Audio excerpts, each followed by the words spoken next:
Hey everybody, welcome back to Video Game SO. Today we're going to be doing a series on the MiSTer FPGA DE10 Nano project. I got a fun and interesting video for you guys this evening because we're going to be rebuilding Taki Udon's MiSTer Pi into a case, because I do show a lot of bare hardware and boards on the channel, but honestly, nobody out there should be using the MiSTer triple stack without a good case on top of it.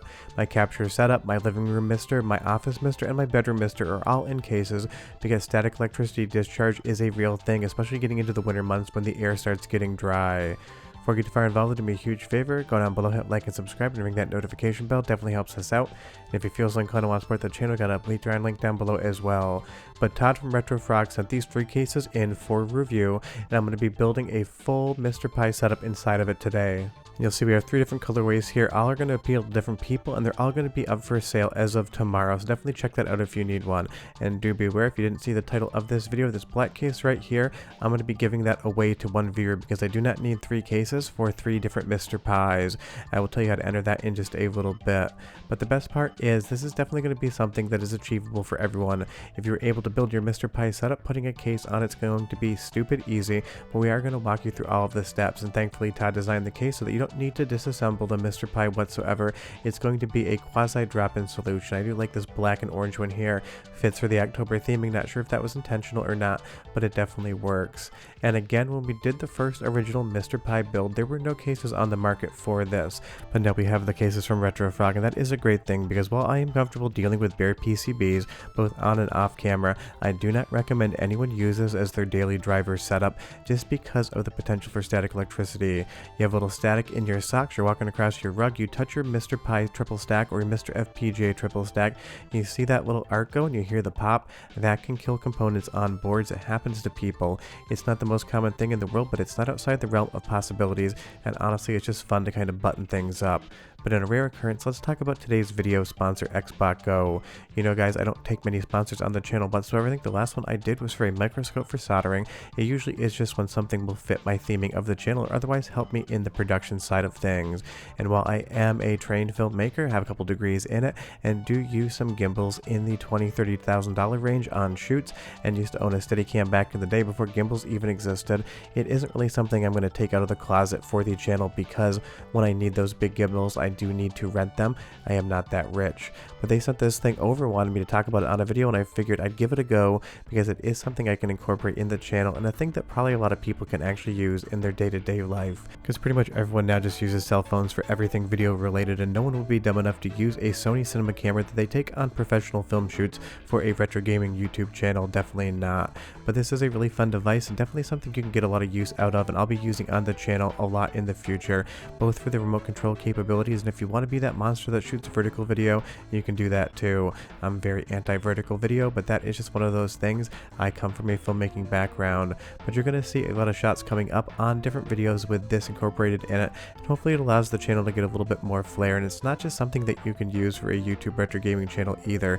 It comes with its own app and basically can do AI tracking of different subjects, more specifically for sports, and that definitely would have been a great thing for me back in the day, because for those of you that don't know, I started my career as a sports cinematographer and film director doing ski films back in the day when free skiing was basically just getting off the ground and becoming the sport you now see in the Olympics.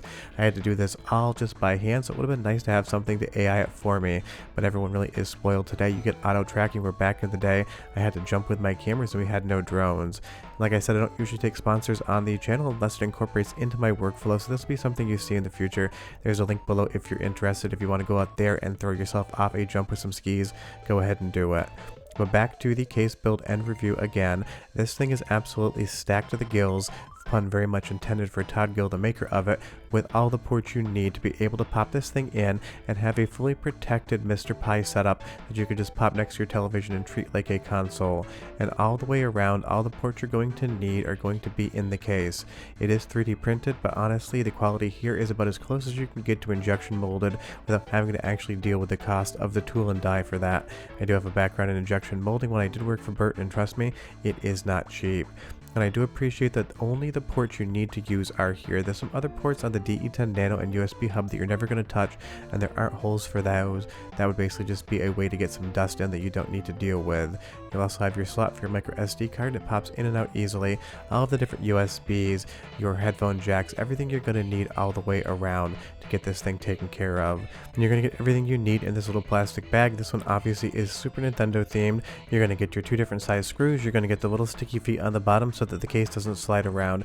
And trust me, when you're building these sort of things, just get yourself a little cup and go ahead and throw all of the parts inside, because it's definitely not like I've ever lost a screw on channel, something that was essential to finish a build for a review. That's definitely never happened to me and probably will never happen to you either.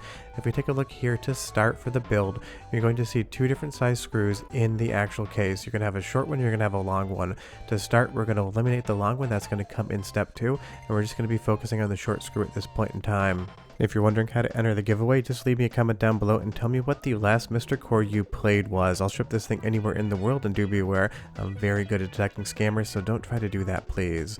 Now, on the bottom of your MiSTer Pi setup, you're going to see these 4 standoffs. We're going to remove all 4 of those.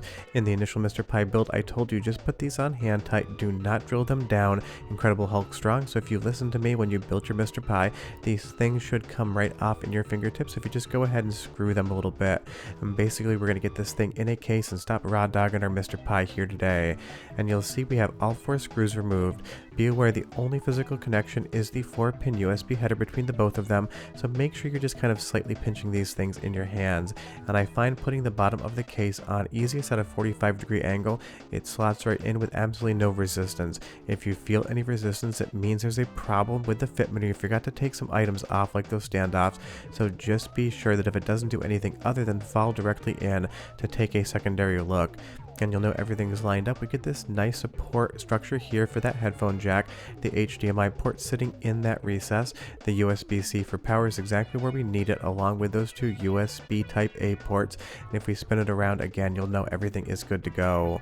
And you'll see here on the bottom, I've just put 1 screw in so this doesn't fall apart on camera. Always harder to build on camera than in real life. And we'll go ahead and put the other screws in. Go in a diamond pattern. You'll see here I'm going crisscross from one corner to the bottom left hand corner, and again, just hand tighten these things. You do not need to go crazy strong on this, because if you want to take it apart again one day, you're not going to want to have to fight with it.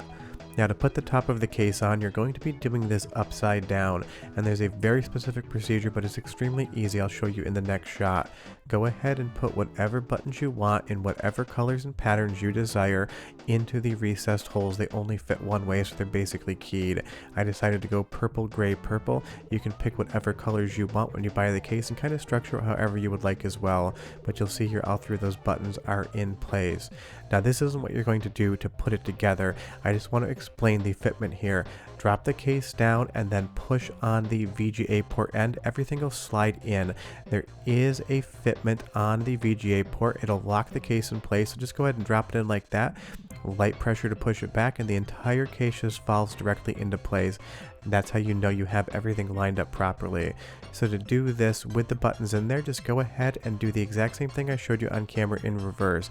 Drop it down at an angle near that VGA port, push slightly back, and everything will fall into place. Pinch the case with your fingers so nothing comes apart, and turn it right side up so we can pop those screws in.